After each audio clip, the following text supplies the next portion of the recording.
দুঃখের সাথে একটি বিষয় আপনার দৃষ্টি আকর্ষণ করছি। যে বিষয়টা বলবো সেটা আপনিও জড়িত, সংসদ নেতা জড়িত, 350 জন এমপির মধ্যে 349 জন এমপি জড়িত, শুধু একজন ছাড়া। আমাদের এই হাউসের একজন মাননীয় সদস্য, নামটা বলতে চাই না, তিনি নতুন নির্বাচিত হয়েছেন। তিনি ফেসবুকে কিছু বক্তব্য দিয়েছেন, যে বক্তব্যটা আমরা সবাই এফেক্টেড। যেমন 1 নম্বর তিনি বলেছেন জনগণের উদ্দেশ্যে যে আপনারা কি জানেন এমপিরা কত বেতন পায়? তারা তো এটা বলে না, গোপন করে। তিনি বলেছেন যে 1,72,000 টাকা বেতন তিনি পেয়েছেন। মানে স্পিকার, আমরা কত বেতন পাই এটা তো লুগানি কিছু নাই, এ তো ওয়েবসাইটে গেলে পাওয়া যাবে। দেন তিনি বলেছেন যে এই 3 মাসের মধ্যে, জানেন 3 মাসের মধ্যে আমি 28 কোটি টাকা পেয়েছি। 28 কোটি টাকা কীভাবে পেলেন? যে 3 কোটি টাকা পেয়েছেন গম টমের জন্য, আর 25 কোটি টাকা পেয়েছেন রাস্তার জন্য। বলছে আপনি জানেন যে 3 মাসে আমি 28 কোটি টাকা পেয়েছি। মানে স্পিকার, এই যে 28 কোটি টাকা পেয়েছেন, এই কথাতে বলছেন এই টাকা কি আমি পেয়েছি? আপনি মানে স্পিকার এমপি আপনি কি পেয়েছেন? মানে সংসদ নেতা প্রধানমন্ত্রী তিনি কি পেয়েছেন? কারণ এই আমাকে কিন্তু ইতিমধ্যেই ওই ফেসবুক দেখে অনেকে বলছেন যে 25 কোটি টাকা পাইছেন, এই টাকা কই? তিনি বলছেন যে 25 কোটি টাকা তিনি পেয়েছেন, আমরা তো পাই নাই।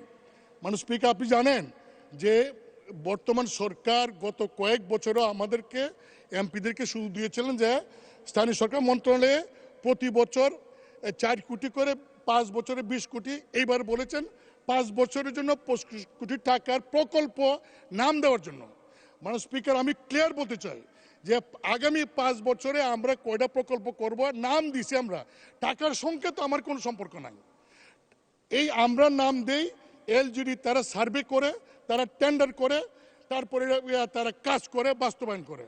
কিন্তু মাননীয় সদস্য যেভাবে বলছেন যে আমরা 25 কোটি টাকা আমরা পেয়েছি, শুধু তাই না, তিনি আরও বলেছেন যে এমপি যে তো লাভবান, যদি আগে জানতাম তাহলে আরও আগে এমপি হইতাম, তো বড় ব্যবসা। মানে স্পিকার, আমি আপনাকে বলছি কারণ আপনি হলেন এই সংসদের গার্ডিয়ান। আমাদের কোনো সদস্য যদি এমন কোনো কথা বলে যে কথায় প্রধানমন্ত্রী মানে স্পিকার সহ 349 জন এমপি সম্পর্কে মানুষের কাছে ভুল বার্তা যাবে, তার সস্তা জনপ্রিয়তা অর্জন করার জন্য যদি এই ধরনের কথা বলে ভুল বার্তা যায়, সেই বিষয়টা আপনি দেখতে পারেন। মানে স্পিকার, কিছুদিন আগেও লোকসভাতে আচরণবিধির ভঙ্গের কারণে একজন ওয়েস্ট বেঙ্গলের একজন লোকসভার সদস্য মহিলা, তিনি প্রশ্ন করেছিলেন পার্লামেন্টে, দেখা গেল এই প্রশ্নটা যে কোনো স্বার্থে বিনিময় করেছেন, তার মেম্বারশিপ নাই। আমি আপনাকে বলবো যে আমরা অনেক কথা বলবো, এখানে ডিবেট করব, কিন্তু এমন কোনো কথা বলবো না, বলতে পারি না, অধিকার আমার নাই যে আমার কথা 349 জন এমপি তাদের ইজ্জতে যাবে, তাদের সম্পর্কে মানুষের মধ্যে একটা ভুল বোঝাবুঝি হবে। আপনি আমার কাছে মানে স্পিকার এটা আছে, পুরা রেকর্ডিংটা আছে, ভিডিওটা আছে, আমি আপনাকে পাইতে পারি। আপনি ভিডিও দেখেন, দেখে আমার কথাগুলি যদি মনে হয় আপনার যে ইয়েস আমি যা বলছি এই তার এই কথার কারণে জনগণের কাছে 349 জন এমপি সম্পর্কে ভুল বার্তা গিয়েছে, যদি আপনি এটা মনে করেন তাহলে আপনি গার্ডিয়ান হিসেবে সেই সংসদ সদস্যকে ডেকে আপনি তাকে কি করবেন, এটা আপনি একটা ব্যবস্থা নেবেন, এটা আমার অনুরোধ। মাননীয় স্পিকার, আপনাকে ধন্যবাদ। আমাদের মাননীয় স্পিকারের কাছে উনি বিচার দিলেন, তো যেহেতু পয়েন্ট অফ অর্ডারে উনি বলেছেন আমি উত্তর দেওয়ার সুযোগ পাই নাই।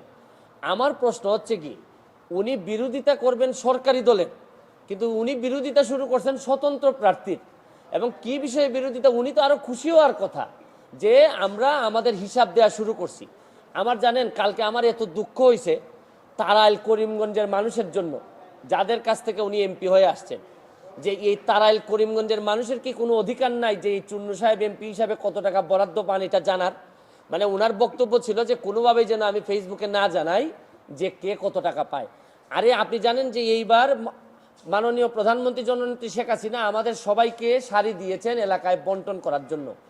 এই শাড়ি কি আমি প্রধানমন্ত্রীর উপহার কি আমি বলবো না? মানে আমি কি এটা লুকাই রাখবো? লুকাই রেখে কি আমার কি এটাকে আমি বিক্রি করে দিব? তা আমি বুঝলাম না স্বচ্ছতার মধ্যে প্রবলেমটা কোথায়। আমি যদি স্বচ্ছ হইতে চাই, আমি যদি যে বরাদ্দ পাই এটা যদি আমি বলে দিতে চাই, বলি জনগণকে, তো এইখানের মধ্যে এমপি হিসাবে আমি অপরাধটা কি করলাম? আর আরেকটা জিনিস হচ্ছে কি, আমি বারবারই বলছি, এমপি কিন্তু আমার পেশা না। আমার পেশা হচ্ছে কি বিং এ ব্যারিস্টার। আমি এখানে প্র্যাকটিস করি সুপ্রিম কোর্টের আইনজীবী হিসাবে। আর আমি কথা দিছি যে আমি এমপি হিসাবে একটা টাকা হারাম খাবো না, আমার রক্তের মধ্যে হারাম যাবে না। সুতরাং রাষ্ট্রের টাকা, জননেত্রী শেখ হাসিনার সরকারের টাকা, এটা যে টাকা আসবে এটা আমি সবার সামনে তুলে ধরবো। এখন আমার কেন জানি মনে হইতেছে যে মুজিবুল হক চুন্নু সাহেবের হয়তো আমি বলে দেওয়াতে সমস্যা হচ্ছে, যে উনার মনে হয় রাজনীতি করাটাই পেশা। এইটা থেকেই উনি সব কিছু নির্বাহ করেন কিনা আমার জানা নাই, কারণ উনার আলাদা কোনো পেশা থাকলে এইটা নিয়ে উনি কোনো চিন্তা করতেন না। তবে কালকে উনি একটা বুদ্ধি করে কাজ করছেন, বাকি সব এমপিরা ওনার দলে টানার চেষ্টা করছেন যে 349 জন এমপির নাকি বদনাম হচ্ছে। আরে কি আশ্চর্য কারবার! একটা মানুষ এমপি হওয়ার পর তার বরাদ্দ সে বলবে না যে আপনারা জনগণের এই বরাদ্দ আসছে, আপনারা আপনারটা ভাগ করে নেবেন? এটার বলার মধ্যে শুনেন, এই মুজিবুল হক চুন্নু সাহেব সম্ভবত এই প্রথম বঙ্গবন্ধুর একজন আদর্শের সৈনিকের মুখোমুখি হয়েছেন। এর আগে হয়তো উনি ওইভাবে মিট করেন নাই, কারণ উনি তো হচ্ছেন গিয়ে একজন স্বৈরা শাসক এরশাদের নেতা। স্বৈরা শাসক এরশাদ, যিনি সারা জীবন এইরকম জোর জবরদস্তি আর টাকা বানানো ছাড়া তার নেতাকর্মীদের খুব বেশি কিছু শিখাই যান নাই, সবার না, অল্প কিছু নেতাদেরকে, যারা অনেক টাকার মালিক হয়েছেন এরশাদের আমলে। উনি তো এরশাদের স্বৈর শাসক এরশাদের একজন নেতা হয়ে উনি বঙ্গবন্ধুর আদর্শের সৈনিকের, প্রকৃত আদর্শের সৈনিকের মুখোমুখি এই প্রথম সংসদে হয়েছেন মনে হয়।